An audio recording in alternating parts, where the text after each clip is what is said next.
E aí, pessoal, tudo bem? Estou aqui gravando esse vídeo para a gente conversar um pouquinho sobre o texto Matemática e Literatura Infantil, uma possibilidade para quebrar a armadilha do desconhecimento matemático. Esse texto é de Reginaldo Fernando Carneiro, é um professor da nossa casa, né, da UFJF, e de Carmen Lúcia Passos, tá? É um texto bem interessante que traz uma prática voltada ao trabalho com a matemática a partir de um livro, e ele vai trazer algumas reflexões que a gente vai conversar um pouquinho aqui, tá? Vamos adiante? Vou tirar minha câmera daqui, porque senão fica aparecendo e atrapalha a leitura. Bem, o texto, ele começa fazendo conexões entre a literatura e matemática. E aí, os autores acreditam que através da literatura, ela pode suavizar, minimizar alguns dos efeitos que o ensino de matemática, pautado em linguagens, pautado numa esfera muito abstrata ou uma esfera muito formal, o ensino, o recurso da literatura pode ajudar a contribuir para apresentar essa matemática ou estar junto dessa matemática, desse ensino, de um modo um pouco mais amistoso, digamos assim, né? E aí, ele traz uma necessidade também que a literatura faz, que de acordo com os autores, é claro, né? Que é de transformar um pouco esse ensino tradicional. Entendendo que ensino tradicional, ele é bem claro do que ele está dizendo sobre ensino tradicional. Ele fala que ensino tradicional é aquele em que o professor passa na aula um conteúdo, depois vem seguido de exemplo e de exercícios de fixação. Então, ele já tem uma perspectiva do que é o ensino tradicional aqui, por isso eu coloquei entre aspas, tá? Nessa conexão de literatura e matemática, os autores trazem uma passagem da autora Smolly. Ela vai dizer que, através do uso dessa literatura, algumas habilidades matemáticas podem ser desenvolvidas.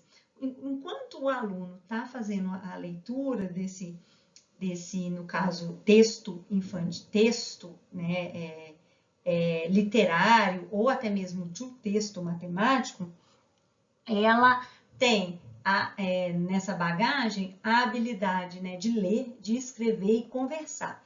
A autora fala que essas três habilidades aqui, elas podem contribuir muito para as construções de ideias matemáticas. E não só a literatura de história, né, a leitura de histórias infantis. Ela fala também textos nas aulas de matemática, né?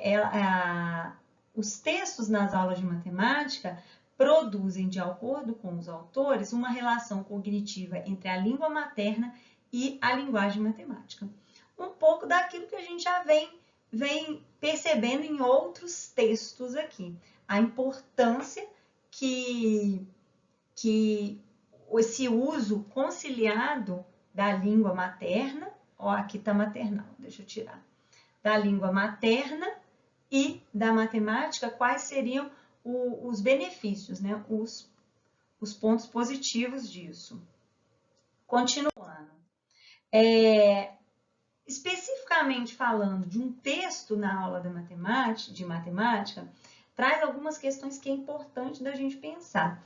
Por exemplo, esse tipo de abordagem produz e permite a autonomia dos seus alunos, contribui e fortalece para a autonomia, para a independência, para compreensão e atitudes como um sujeito capaz de entender aquilo que ele está fazendo, né? Além disso, além dessa autonomia, os textos nas aulas de matemática podem permitir que os alunos, né, que o estudante faça relações de inferência. Um texto permite essa habilidade. Outra coisa que os autores colocam é a alteração tanto na formação cognitiva quanto na formação afetiva emocional. Né? Isso tem uma estreita ligação com a autonomia, com o gerenciamento, né? Vou usar esse termo, com o gerenciamento do próprio conhecimento do educando, tá? Especificamente do uso da literatura, os autores trazem algumas relações com a capacidade que as narrativas de ficção, por exemplo, o que elas contribuem, né? Contribuem efetivamente tanto para a valorização como a ampliação das capacidades imaginativas, né? Traz uma perspectiva de um sujeito mais criativo. Nesses textos de literatura infantil, o autor traz o envolvimento com o contexto fantasioso, o contexto imaginário, com as produções dessa contação de fatos, né, através de narrativas. Um outro ponto que ele coloca é que o nível de compreensão dos conceitos de matemática, por exemplo, vai estar intimamente ligado com a capacidade que o sujeito tem de comunicá-los. Deixa eu colocar um acentinho aqui, tá? Então, quanto mais, a perspectiva que os autores trazem aqui é de quanto mais eu tenho uma compreensão, eu consigo falar sobre aquilo, mais eu começo a entender aquele conceito, mais eu me aproprio daquele conceito. E ele fecha com uma verdade incontestável, né? Que ler e escrever, nossa gente, está faltando coisa aqui, são tarefas da escola como um todo, né? Não é um ato isolado da língua das aulas de português. Então, isso aí já bastaria mesmo para reivindicar essa bandeira, né? Continuando aqui. Então, nessa perspectiva, formando esses alicerces teóricos que os autores trabalharam, eles apresentaram para a gente uma atividade que ela é baseada no livro, né, no livro Divisão do Futebol. Aconteceu numa terceira série, observa que isso já tem um tempo, né? O conceito aqui até em série, é o nosso atual 4º ano, e com 18 alunos, né? Na dinâmica lá foram distribuídos um livro para cada criança. E aí ele vai falando de todo o processo que foi essa atividade, né? E o que ele foi inserindo para além da atividade com o livro, que eu não vou contar tudo aqui, eu vou deixar, que senão eu vou dar um spoiler total. Vou deixar para vocês perceberem, né? Ao longo da leitura. Ele vai contando algumas atividades de matemática que eles categorizaram como matemática que foram trabalhando. Duas coisas que eu quero ressaltar aqui que foram evidenciadas pelos autores nessas atividades, durante a produção das atividades. Primeiro é a relação estabelecidas com as experiências vividas das crianças. Então, assim, uma atividade proposta pelo professor, ela gerou, né, efeitos, outros que a gente não podia imaginar, a partir das experiências que as crianças já tinham, né, e como a maneira que elas reagem ao desconhecido ali, o que ela não consegue trabalhar. Um desses exemplos, eu acho que vocês vão ver, é quando a criança que não sabe o que é, mesmo não sabendo o que é 1 centímetro, ela atrela a uma outra linguagem falando mesmo não sabendo os milímetros, né? De uma régua ali, ela identificou, no caso do exercício, ela atrela a cada risquinho. E aquilo foi a linguagem estabelecida aos milímetros, né? Então, assim, a partir do que ela entende, do que ela visualiza, do que ela se relaciona com os risquinhos na régua, ela vai fazendo uma ampliação para os milímetros que naquele momento eles falavam que os meninos não tinham estudado medidas e desconheciam essas nomenclaturas. Um outro ponto bem interessante que os autores trouxeram é que eu coloquei aqui como essa frase, resumindo, o professor não prepara a aula. O professor pode apenas se preparar para a aula, porque mesmo que aconteça, né, de todo o planejamento ali, que é necessário e deve ser feito, que é o que a gente entende aqui por preparar para a aula, ele não vai conseguir contornar todas as situações e nem deveria, né? A ideia é que ele, talvez, se tivesse que ter uma ideia, que ele possa vir trabalhar com as coisas que os alunos têm e ampliando aquilo que os alunos trazem e ampliando aquilo para a compreensão ou para o trabalho que ele quer fazer, tá? Então, essas duas informações foram fortes, foram bem interessantes, carregam aqui uma reflexão boa, que eu acho que vocês podem ampliá-las, né? Pensar de uma maneira ainda mais profunda e mais ampla. Profunda e mais ampla, né? E aí, deixa eu caminhar. E aí, diante disso, eu separei três fragmentos aqui, porque a ideia é ampliar as discussões sobre esse trabalho mesmo, né? Aqui é só um pontapé inicial mesmo, porque semana que vem nós vamos debruçar ainda mais sobre essa conexão, tá? E eu trouxe aqui dois relatos que estão no fórum, que tá bem legal, né? Ainda eu não consegui, né, acompanhar ali, porque tá bem no inicinho.